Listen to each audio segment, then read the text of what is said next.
Colonel Rob Maness has a lifelong record of providing dedicated service to this nation. Having worked his way up from the enlisted ranks to full colonel, he served our country for more than 32 years. He has served as a bomber squadron commander, bomb disposal technician, Joint Chiefs of Staff Operations Officer, assisted the National Security Team with the campaign plan for the global war on terrorism. He authored the first theater nuclear war plan and served as the Vice Commander of America's largest airborne intelligence wing. Colonel Rob Maness is a true American hero.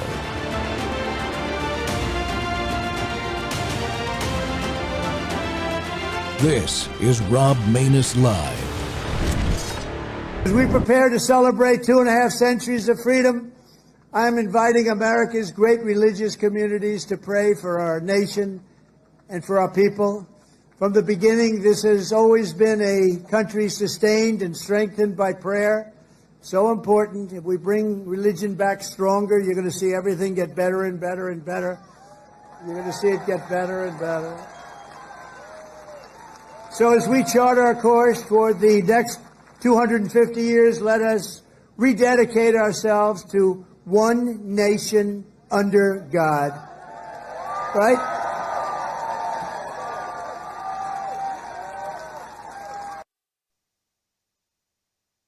Welcome back to Training Tuesday, folks. The Rob Maness Show is live on Worldview YouTube and our X Spaces simulcast. American faith and the pursuit of happiness.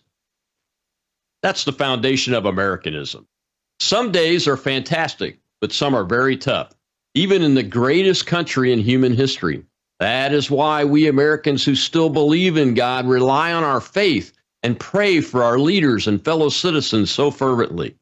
President Trump's near-death experience only made his faith deeper from what he says and more firmly established his realization that he is a faith leader of the American people. These last few days with the tragedy in Texas unfolding, our faith is really being tested. But God also shows us every day that our faith in him is rightly placed as we see our fellow citizens respond with strength and compassion that come from him.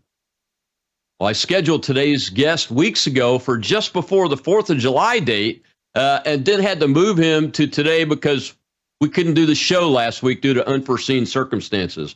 All I can say is the Lord works in mysterious ways because we need this guest today more than we did last week. Pastor Jackson Lohmeyer is a key member of the White House Faith Council and was present when President Trump signed the executive order establishing it. As founder of Pastors for Trump, a national coalition with pastors in all 50 states, and lead pastor of Sheridan Church in Tulsa, Oklahoma, Lohmeyer has become one of the most outspoken voices for faith in politics. He's also the author of a new book called Chasing After the Wind, and that book explores the elusive pursuit of happiness in life and its connection to holiness. It emphasizes that everyone is chasing happiness, yet few seem to get it. Often, that leads them to unholy decision. Pastor, welcome to the Rob Maness Show. Thank you so much for having me on. Yeah, we appreciate you coming on, my friend. I'm excited to talk about the book. But as I mentioned, the Lord works in mysterious ways. Bringing you here today instead of last week, like we had planned. And how do you see God's hand in these moments of crisis, like what we're seeing in Texas today? You know, it's unbelievably sad, isn't it? The stories are just even hard to talk about, let alone, give a reason for why.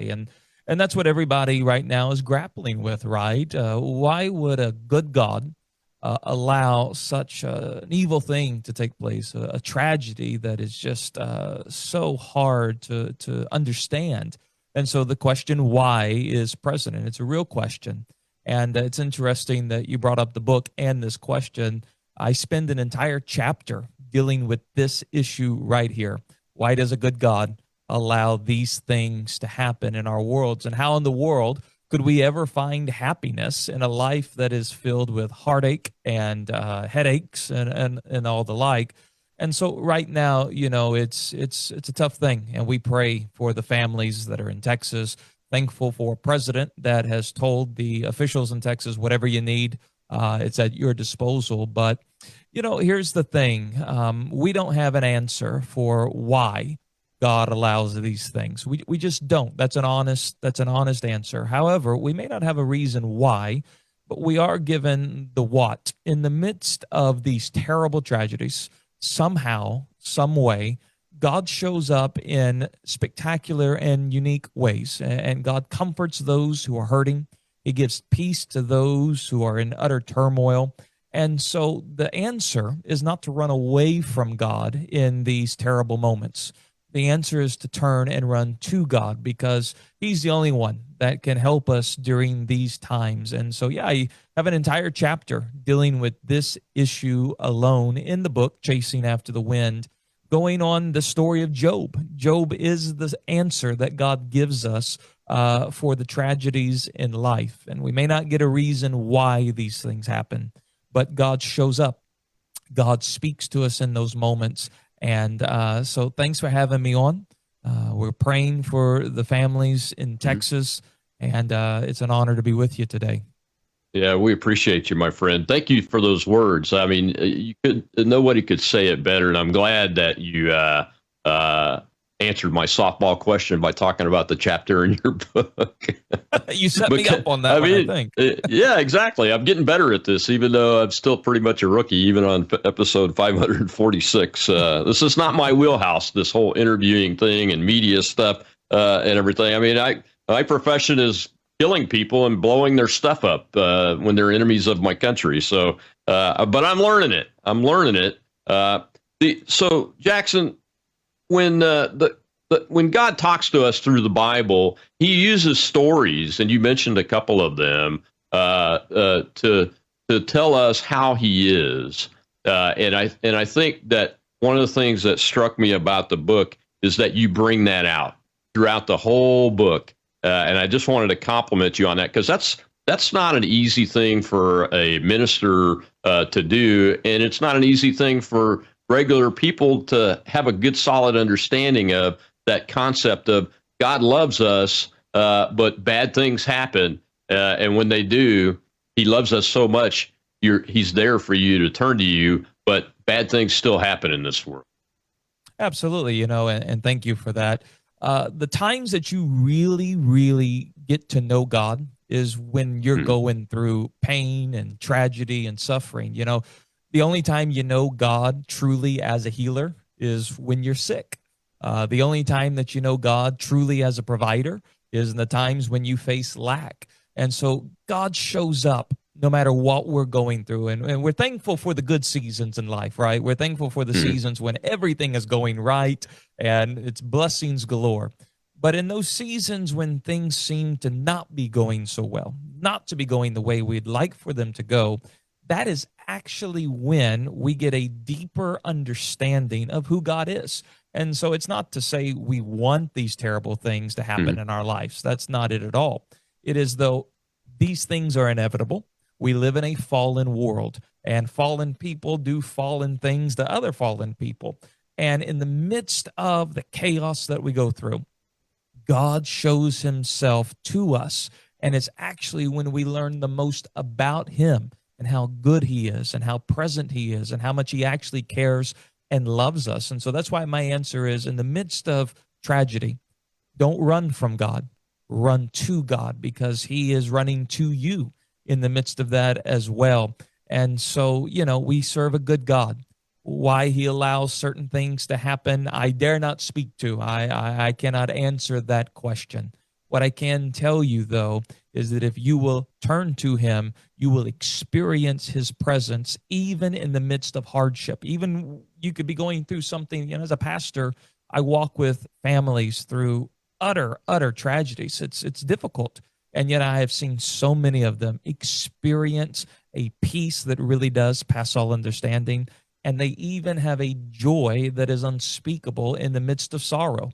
And you can have that as well. All of us have access to that. And it comes through the presence of God, because in God's presence, there's the fullness of joy.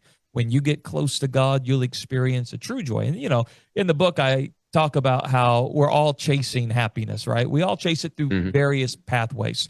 Some people chase happiness through success or fame or wealth. Other people, they'll do some terrible things to try to be happy, drugs or getting addicted to alcohol or whatever the case may be. We're all chasing happiness, but if we were to be honest, happiness is like trying to catch the wind. It's elusive. We never actually obtain it. We say, if I just had this, then I would be happy. And you get whatever that is, and you find out you're not truly happy. I'll give you an example. A lot of people say, if I just had kids, then I would be happy. Well, you get children, and they become your praise report, but your prayer request at the exact same time. And so we're always doing this. And why do we do what we do? It's because we want to be happy. Like, I'll give you an example of my life. Why do I eat Oreos? It's not because they're good for me. It's because they make me feel good. And, maybe you've got something in your life as well. You know it's not good for you, but you do it anyways. Why? Because it makes you feel good in the moment. And there is a solution to fill that void in all of our hearts. And nothing that the world promises us, money, wealth, fame, whatever it is, truly satisfies the human heart. That's why we always have to look for something else. However, when you get to know God, that God-sized hole in your heart, he's the only one who can fill it. And so this book is literally all about how do you actually catch the wind? Because most people chase it, but they never actually catch it.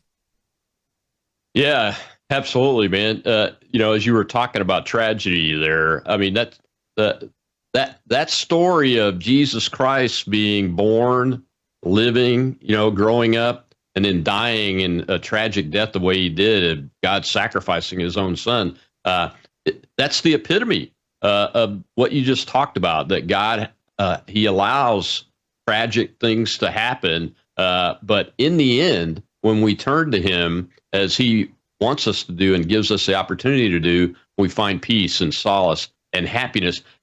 Real quick, before the break, your first chapter links happiness directly to holiness. A lot of folks might not understand what that means. How does that work? Well, a lot of people, they realize God wants me to be holy, right? In fact, God tells us, be holy as I am holy. And if you're like me, you're like, how? I'm trying. Yet for some reason, as Paul said, I do the thing I don't want to do. I do the thing I know I shouldn't do. Why is that? Because my heart has to be happy, and my heart will cause me to do things I never want to do in order to try to be happy. So you cannot live a holy life until you first live from a happy heart. And until your heart is filled with true joy, you'll never live the successful Christian life. That's why so many people get frustrated. I know what to do, but for some reason, I don't do it. It's because your heart is unhappy. And that is what Solomon expresses in the entire book of Ecclesiastes. He says, I had everything in life. I had money, I had women, I had power, I had fame, yet I was unhappy the entire time. And Solomon lived an unholy life, so much so God said, if it wasn't for your father David, I'd already removed you from the throne.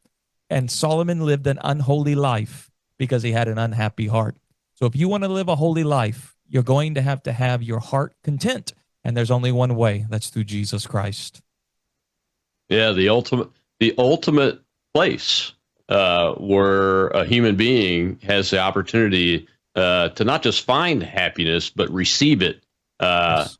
through God's work and God's will. All you have to do is open the door, as they say, to use a cliche, and answer that call that Jesus Christ and that God our Father are giving to us every single moment of every single day.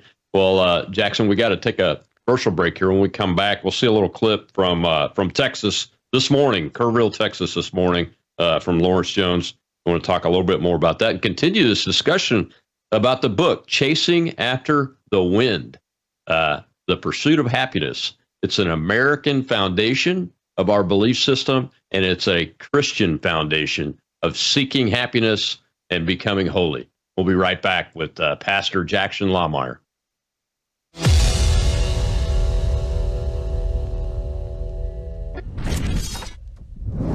Hello, I'm Brandon House. I want to thank you for all your support at wvwfoundation.com that helps make possible pushing out 24/7 content for free.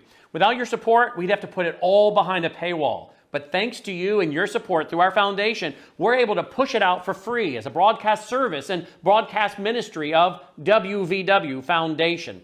Please consider going there and setting up an automatic monthly contribution, or go there and make an occasional contribution.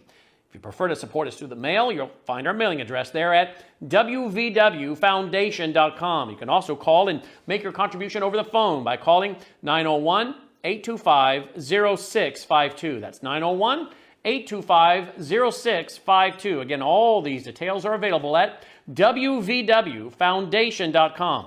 Thank you for your support as we try to help people around the world understand the times through the lens of a Christian worldview.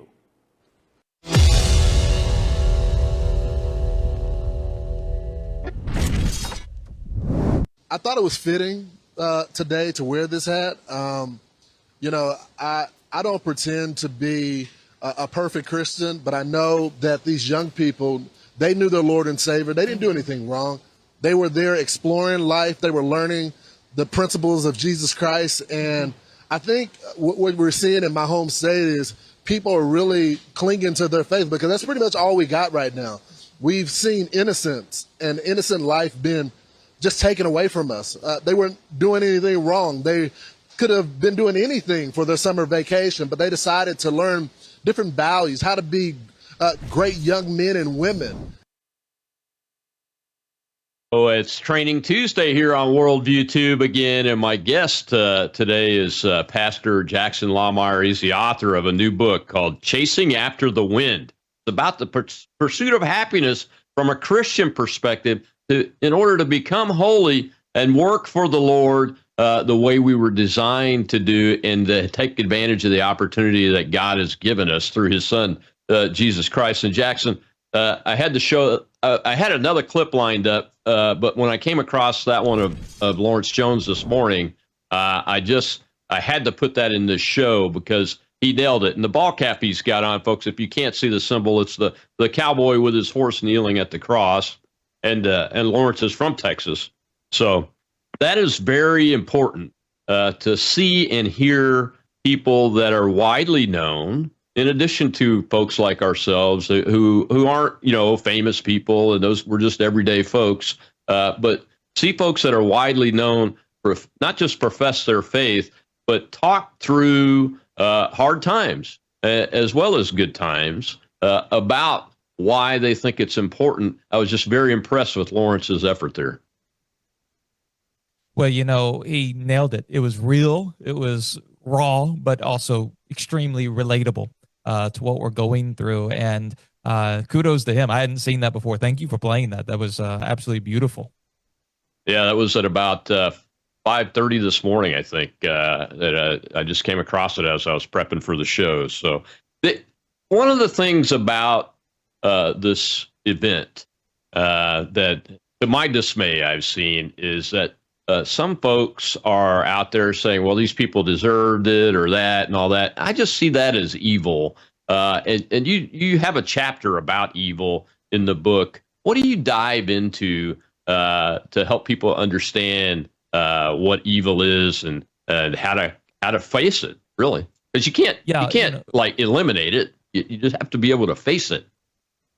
Evil is a present reality in the world that we live in today. Like I said, you want to see evil or terrible and tragedy and all that, you just have to go to the news. It's always being reported on, right? It's there. It's present. So what do we do with it? What do we do with the reality that evil surrounds us and tragedy is all around us? What do we do with that? And there is one book in the Bible that specifically answers this question. It's the book of Job. And Job's an interesting guy because the author and God described Job the same way. They say he was upright, blameless, feared God, and he shunned evil. In other words, Job was a saint among saints. And yet his life gets turned upside down for no fault of his own. This is the thing. If I do wrong and I get punished for it, I can process that. I may not like it, but I can process it. I did wrong. this was the result. But what about when you do good and bad things happen to you? Maybe you've been there before. I'm sure we all have. I did the right thing and the wrong thing happened to me. What do you do with that? That was Job's case. And, Job's friends, they came to counsel him. And they said, Job, the reason you've lost everything in your life, there must be some hidden sin that you're not telling us about. And Job's like, there's nothing there. I'm living a good life. And we know Job is, because we have inside baseball. But his friends, they can't grapple with why these things are happening to him. So Job must have done something. And come to find out, there was no reason of Job's own doing for what he was going through. And God shows up, and Job has questions. God, why did you allow this? Why did you let these things happen to me? And it's interesting, God begins to question Job. God says, Job, were you there when I put the stars in the sky? Were you there when I separated the seas? And Job reaches a point, he says, I've asked a question that I'm not capable of understanding. And then God does the most amazing thing. God reveals himself to Job, and Job becomes completely satisfied in the midst of his tragedy. Job says this, my ears have heard about you, but now my eyes have seen you. Job's heart was totally satisfied, even though all hell was breaking loose in his life, because he went from simply hearing about God. We all hear about God. Job saw God. And that is the meaning of life. The meaning of life is to move from simply hearing about God to seeing God, whose image and likeness we've all been created in. And when you really see God is when you're going through the ringer. And so let me encourage people who are watching right now. You may not understand why you're going through what you're going through. And I can't give you a reason why. Maybe you did something wrong. Maybe you didn't do anything wrong at all like Job, and yet you're going through it. In this moment, God is ready to show you who he is at a level you've never experienced before. You can transition from simply hearing about God to seeing God. And when you see God, your heart will be totally satisfied, and it'll get you through whatever it is that you're going through. So don't ever waste your pain. That's what I try to tell people. Don't ever waste your pain. God knows how to make all things, including the bad things, work together for our good. And so it's in these moments that we have to make a decision. I'm going to grow in the midst of this tragedy. I'm going to grow through this pain. And if we will do that, I promise you, we'll see God. Oh, yeah. I mean, just to go back to the events in Texas, especially at Camp Mystic, God created the young man that's the Coast Guard swimmer that everybody has seen all over the television. Hero. Yeah, he's a hero. And you know what, though? His response to the media questions that, well, I was doing my job that I was trained to do, that I volunteered to do, that's my passion. And if anybody else had been in my place, they would have done the exact same job. And he saved 165 people from that camp at last count, from what I understand. And the helicopter crew that delivered him there had flown what should have been an hour flight from South Texas, an 8-hour flight dodging hazards and thunderstorms to get him on the ground there. And when I see that story and hear that story and I can see it, I see God. That's what I see. I immediately recognized it. As somebody that dedicated their life to a certain, to the pointed end of the spear, like that young guy has, there are hundreds of thousands of Americans just like him that are willing to do that. See, that's my perspective that I could see, and I've been an aviator in the military, and I could see the perspective of the helicopter pilots and the crew chief flying the helicopter to get that swimmer, that Coast Guard rescue swimmer, into that position to where he enacted what his passion is and did his mission, and God put us all there to see that, didn't he? Oh, absolutely. And God uses people. That's what you got to realize. God works through people. And that's why, we have to be willing to say, here I am, Lord, use me. Use me with the gifts, the talents, the time that you've given me. And we use it as service unto the Lord, which is a service to people. And man, that guy, you talk about a living hero in the moment. And that is, he used his gifts, his talents, his abilities that God gave him to glorify God and to save, to your point, 165 people that we know of so far. That number may increase. Yeah, it may increase. It probably will, as a matter of fact. And you know, it also says something, and I want to get your take on this about readiness to serve God. That young man has just become a rescue swimmer in the Coast Guard less than a year ago. He's only been what we call mission ready for about 6 months, he said, and this was his first event.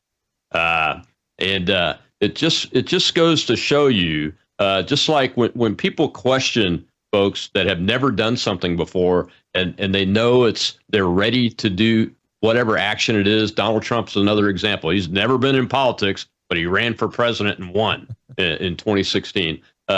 Human nature is to criticize that. But when you are a faith based person and understand what's really happening, you know that like the phrase says, with God, all things are possible, right? So it's our job just to be ready when the opportunity happens, isn't it? Oh, absolutely. And, the Bible speaks to this so many times that when those moments come, you may feel like I'm not ready, or you may feel overwhelmed, but it's in those moments that God gives you this supernatural strength. And I promise you, that man has experienced a supernatural strength to carry out what he has already done. And, one day he'll probably be interviewed and he'll probably say something along these lines. I don't know how I did it, but God used me and God gave me strength to do it. And I'm sure you've been in those situations too, given your past career, where there was moments that you look back and say, I don't know how we did that or accomplished that. And you will testify and verify only with God, only with God. Apart from him, we can do nothing at all. But through him, to your point, all things are possible. And that's why God wants to use you. God wants to use everybody who's willing to say, here I am, Lord, use me. And if you will come with that attitude, God will use you. Yeah, absolutely. I think that's been my philosophy ever since I first signed up for military service. Isaiah 6:8, I think, is what you're paraphrasing there, Pastor. And send me, Lord. Here I am. Send me. When the Lord asks, who shall we send? Who will go with us? And that's the way Americans are. Our spirit and our soul, doesn't matter whether we've been an American for a day or our family came here in the 1600s. That's our spirit and soul. And I think it's faith-based because we are a nation that took God into account, aren't we? Oh, yeah, you can't deny that. What makes America exceptional is the foundation of our nation. Our nation was founded as a nation of faith. I always put it like this. God chose Israel. America, though, chose God. And that is what has made America great. People, we got to make America great again. Well, what was it that made America great in the first place? America was a nation built upon the foundation of faith in God. And it's in the American spirit, even if people don't realize it, to your point. It's kind of ingrained in who we are. And we are a people of faith, a people that are willing to, on just the moment, hey, I'll go, use me. And I think that's what makes America so beautiful. America so great, so different than, say, many of the other nations before us or even present, is we have this faith-based foundation ingrained in who we are as a people. Yeah, you're absolutely right. The phrase divine providence has been used since long before the United States came into existence as the republic we are now, but by every generation since the Pilgrims set foot on the soil here, and even before that, with the Native Americans that were living here, they believed in God too, in their own way, and believed that divine providence has been set upon this land and developed it through His people. We got to take another break, Pastor. When we come back, we'll see another little clip here. This time, though, it's the president talking about protecting Christians from the White House, and I want to get your take in the context of the book about what that means and what this whole faith council means and why we should all be excited about it. We'll be right back with Pastor Jackson Lohmeyer.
I'm also creating the White House Faith Office, led by Pastor Paula White, who is so amazing. In the White House, we will protect Christians in our schools, in our military, in our government, in our workplaces, hospitals, and in our public squares. And we will bring our country back together as one nation under God with liberty and justice for all. Throughout history, those who have sought control and domination over others have always tried to cut the people off from the connection to their Creator. At the same time, every nation with big dreams and great ambition has recognized that there is no recourse more precious than the faith in the hearts of our people. It's the thing that makes our nation great. It makes other nations great. When you don't have it, you don't see great nations. Without God, we are isolated and alone, but with God, the Scripture tells us all things are possible. Well, look at me. I'm standing before you today. I shouldn't be here. I shouldn't be here.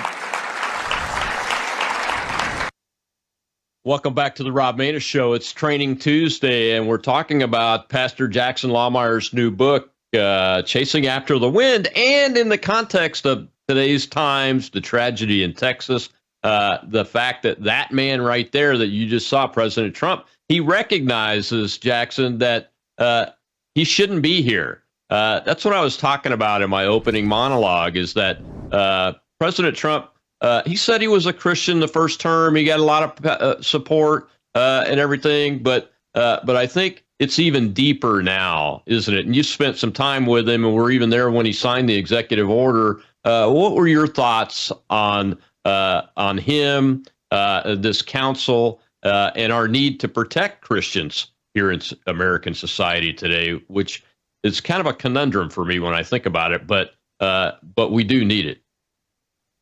You know, I'm just grateful to have a president that is willing to say what you just played. I don't think people realize how big of a deal that is. But to your question about President Trump, you know, Butler, Pennsylvania obviously changed him from the inside out.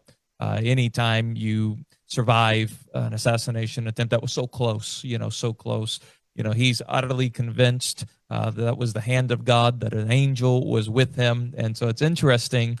I've been very fortunate this year. I've spent more time at the White House than what I thought I would in my entire life. And so going into the Oval Office is an interesting thing. And President Trump has done something above the entrances into the doors into the Oval Office. He has put up angels.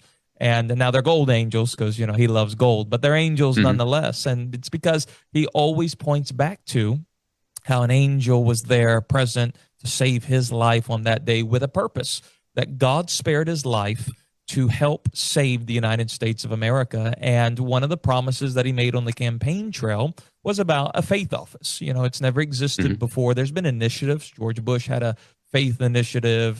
President Trump had one during his first term.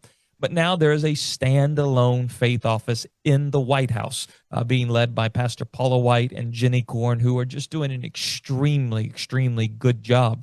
And the faith office is in the West Wing, which is a big deal, a direct report to the president.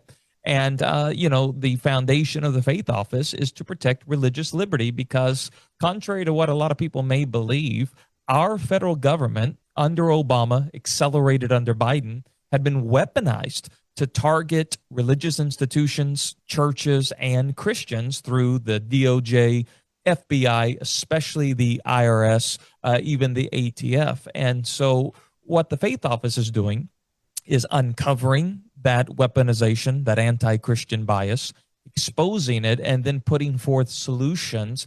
How do we make sure that the weight of the federal government is never used again against Christians or people of faith? Because foundational to America is that just as nobody should get between a patient and their doctor, nobody, especially the government, should get between a person and God. That is not the role of the government at all. And just because you're a Christian, that doesn't mean you should have a target on your back in regards to the federal government coming after you. So thankfully, this is an initiative of the commander-in-chief. It is being carried out. And I'm just grateful to get to be a part of it, getting to do whatever my small role may be. But I can promise you, this is a top priority of our president. Has the office and the council itself, what so far, and I know it's only been a short amount of time since January 20th, but still, what impacts has the office made so far, especially in what you were talking about, protecting our religious liberty from the government itself? I mean, are they in contact with like the Department of Justice, maybe Harmeet Dillon's office? She's the Assistant Attorney General, I think, for civil rights, if I have the position correct. Is that kind of communication and coordination happening? Discussion? Oh, this is an absolutely beautiful thing that hardly anybody knows, but people should know. There is now faith directors in every single agency. So every agency is in communication with the faith office. And this is huge because what is able to take place now is we can uncover the anti-Christian bias that we all know is there. I mean, we can go example after example. It's there. But now we can uncover it, expose it, and then rectify it and correct it. And that is because President Trump has made the White House faith office elevated, which is huge. I mean, this is a big deal because if you remove religious liberty from the United States of America, we're no longer the United States of America. We were birthed due to religious liberty. It was a massive, I mean, Samuel Adams literally said he joined the American Revolution over religious liberty. It was one of the core things that our founders recognized you must have. You must have the freedom to worship God, and you shouldn't be targeted by your government if you're a Christian. I mean, isn't that ironic? A nation that was founded by Christians, a nation that was founded for religious liberty, has literally turned and targeted the very group that was, the founding of the country. And so thankfully, though, we are correcting it. We're having great success. Do you think that it will last beyond the Trump administration? And if so, are there mechanisms being put in place to allow that to happen? Well, you would hope so, right? You would hope so because religious liberty, freedom is such a foundational aspect of who we are. Obviously, if you got in a Kamala Harris or a Gavin Newsom, I wouldn't have great faith that the faith office would continue. I would hope it would, but I can't imagine those who target Christians especially would want an office that is trying to eradicate the anti-Christian bias. And so it goes to show you how important these midterms are. It goes to show you how important 2028 will be. And so you would hope that the faith office would continue outside of a Trump administration, but you can't guarantee it. That's why we have to continue to do the work that we can in the now. We have to play this as, there are 4 years. We got 4 years to really make this happen. And if it continues, that's wonderful. If it doesn't, we've got to get the job done right here, right now. Yeah, exactly right, Pastor. So when you think about this and talk to your flock, you're a pastor of a church. Do you get any feedback from them as to the role of religion and politics together? I know as a young kid in the military, one of my first bosses said, "Well, there's two things you don't talk about: religion and politics." While we're at work, and I think, in the military that makes sense, exact sense. But it doesn't make sense overall when you think about our history and our founding, does it? Sure. I mean, people always say don't talk about religion and politics, and it's like the two most important things in your life: your faith, which is going to have a direct impact on who you are, and then your politics, which has a direct impact in your daily living. And so they're like, don't talk about those things. And unfortunately, a lot of pastors have bought into that. Actually, we don't want to talk about politics, and look what our country has developed into because pastors went silent. I mean, this, the founding of our country, pastors were preaching messages from behind the pulpits that fanned the flame of freedom for people. It was the Black Robe Regiment, pastors who helped initiate the revolution that led to the United States of America. And unfortunately, pastors have kind of gone silent. But the good news is, I don't know if you saw the article, I have never been shy about addressing political issues, because I also see political issues, they're biblical issues. Like people will say gender is a hot topic political issue. Gender is actually a biblical issue. It goes all the way back to Genesis 1. Or people will say life, that's a political issue. Not really. Life is a Bible issue. And so I can't help it that our politics has become more theological. Politicians have entered into theological issues like marriage, life, gender, so forth. And so I've never been shy about addressing those issues and even endorsing candidates from behind the pulpit, which has led to, my church, and this is not an exaggeration, thousands of times being reported to the IRS, because there's a link on the IRS website where you can go report a church for political engagement. So we've been reported over and over and over again. Well, last night, the New York Times released an article. You got to go read it. The IRS has now admitted that churches legally can endorse candidates from behind the pulpits. The IRS just admitted that. I mean, we've known that. It's never been something the IRS is. If anyone should have already been, taken to court, it should have been me and my church, because we've been politically active I was the founder of Pastors for Trump. All right, and so exactly. and reported thousands of times. The IRS never came after us because the First Amendment. They were never going to win that in a court of law, especially as it would have made its way up to the Supreme Court. And so the New York Times released this article. And now, if there's any pastors watching, you no longer can use the excuse, I can't talk about politics because of the IRS. That's done. The IRS has literally admitted churches can endorse politicians from behind the pulpit.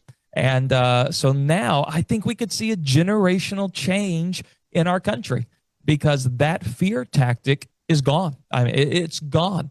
And so I'm happy about it. Now I don't have to, deal with the masses reporting my church to the IRS any longer, which I guess is a good thing. Well, I'm very happy about it. For all you political candidates or prospective political candidates, now you have the tools you need when you're talking to your pastors that say things like, hey, I want to support you, but I can't name you in my audience. You can come to my church. I'll let you speak, and I'm going to speak too, and it'll be obvious that I'm supporting you, but I can't actually say it. Now you have a real tool to say no. The IRS has said. The New York Times printed it. And all these people that have blind faith in things like the New York Times, which is undeserved, by the way, you can use that as a tool to say, no, shine a light on this. Yes. We have to go back to our heritage. I'm glad you brought up the Black Robe Regiment. I didn't realize this until I was studying it, that it's a pejorative term the British made up because the pastors were using their pulpits kind of like the internet of the day and the social media of the day and the newspapers and broadcast television and radio of that day. That's how the word got out amongst the colonies. Every single time when news needed to go out, it was the pastors, wasn't it? We got to take a break. It was. We'll be right back. And we'll hear from the president again, and he'll be talking about some of those founders like George Washington and faith. And remember these words, divine providence. My guest today is Pastor Jackson Lohmeyer, author and member of the White House Faith Council. And this is a fantastic show. We'll be right back.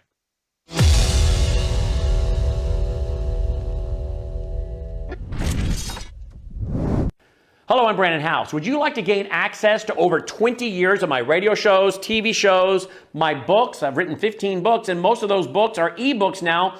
And we have conference DVDs, conferences where we filmed our conferences at the Ozarks, literally starting 20 years ago. It's all available in our archived vault. All you have to do is go to worldviewtube.com/vault, worldviewtube.com/vault, and for a reasonable monthly fee, you gain access to over 20 years of Christian worldview programming, news, information, books, documentaries, and a powerful search engine. And folks, it's a great way not only to educate yourself, equip yourself, but it's a big way that you can help fund our continuation as a broadcast network. Please check it out. worldviewtube.com/vault, worldviewtube.com/vault, and help us continue pushing out a Christian worldview.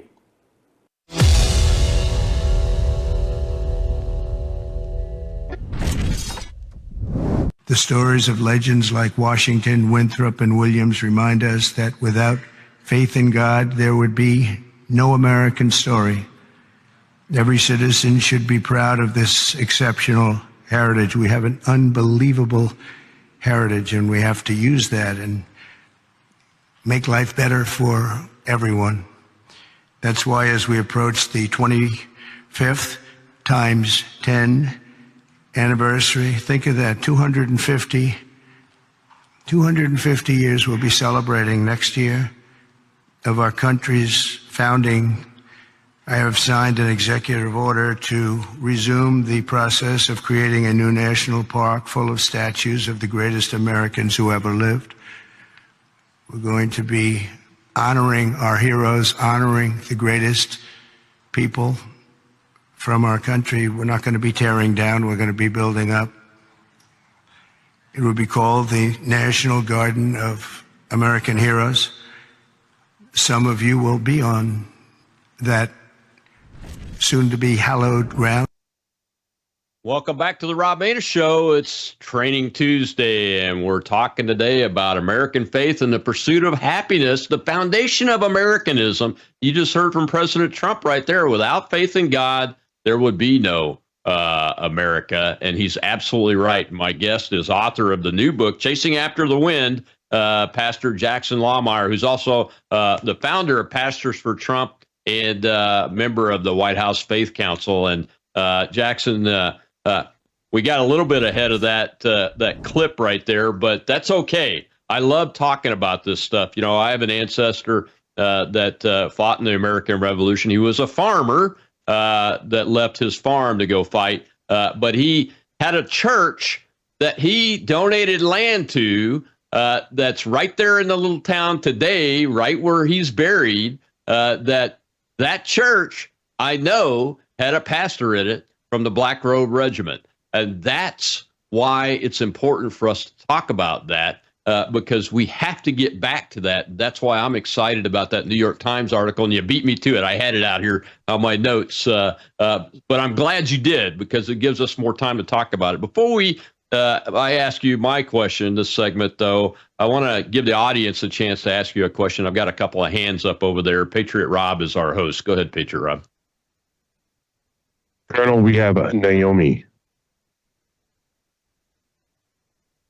Colonel, thank you, Patriot Rob, Pastor Kripanda. I was thrilled too. I heard it on the news this morning about the exemption for the churches. And I can tell you, and I guess my question is, What took so long? I can remember all the way back, even into, and I'm glad we're talking in terms of history, all the way back to Negro history. That was important. And, the church was the catalyst for everything. So I'm really happy about it. Why do you think it took so long? Thank you. I think it's a great question, a great point. And, it's interesting. I don't know why it took so long for the IRS to admit that churches can be politically engaged. I can't answer why it took so long, but I'm thankful it's here. And, a lot of us knew that it was a lot of bark, no real bite. And that's what a lot of government threatening tactics are. It's a lot of bark and there's no real bite to it. And, some pastors, they bought into it, maybe unintentionally or intentionally, not knowing really what it meant. And so, but what I'm thankful for now is that, I traveled the country during the 24 campaign mobilizing pastors. And it was like pulling teeth because pastors would always say, I'm gonna vote for Donald Trump, but I can't talk about this election at church because I can't lose my 501c3 tax exempt status. And so it was the number one reason many pastors would say, I don't want to be engaged or involved. Well, now that reason's gone. And it will make it so much easier going forward because now you'll really know where your pastor stands. There is not the ability to use that as an excuse anymore. It can be, I don't want to talk about politics. That's your decision. But you can no longer say, I cannot talk about politics. That's why I say we could be seeing a generational transformation in America because now that fear tactic, it's gone, admitted to by the IRS itself. So it's not some pastor like me going around saying, hey, there's no bite to this. I'm doing this as a pastor. You can do it as well. Well, now we can point to the IRS itself. And so isn't that awesome? I think it's great. I think it's fantastic, too.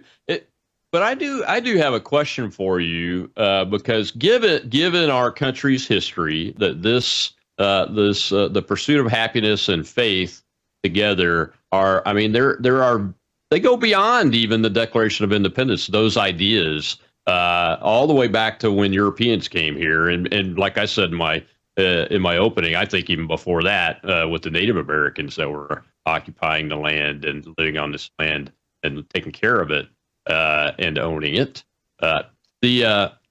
So my question is, though, it seemed that the side that worked hard to get rid of prayer in schools, worked so hard to overly secularize the federal government and every level and schools and everything, and remove religious liberty completely from society, except for behind closed doors.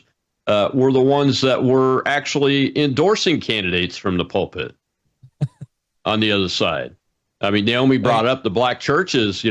I've stood in black churches as a candidate and asked for their help before, and the pastor never had a problem with me doing that. And I've watched Barack Obama. I've watched Kamala Harris. I've watched Joe Biden all literally preach their politics from black church pulpits, and nobody ever said that they were going to get reported or get sued by the IRS. Isn't that ironic that it's the side that wanted to atheize, I don't know if that's a word or not, I just made it up, America and remove religious liberty that embraced it so much?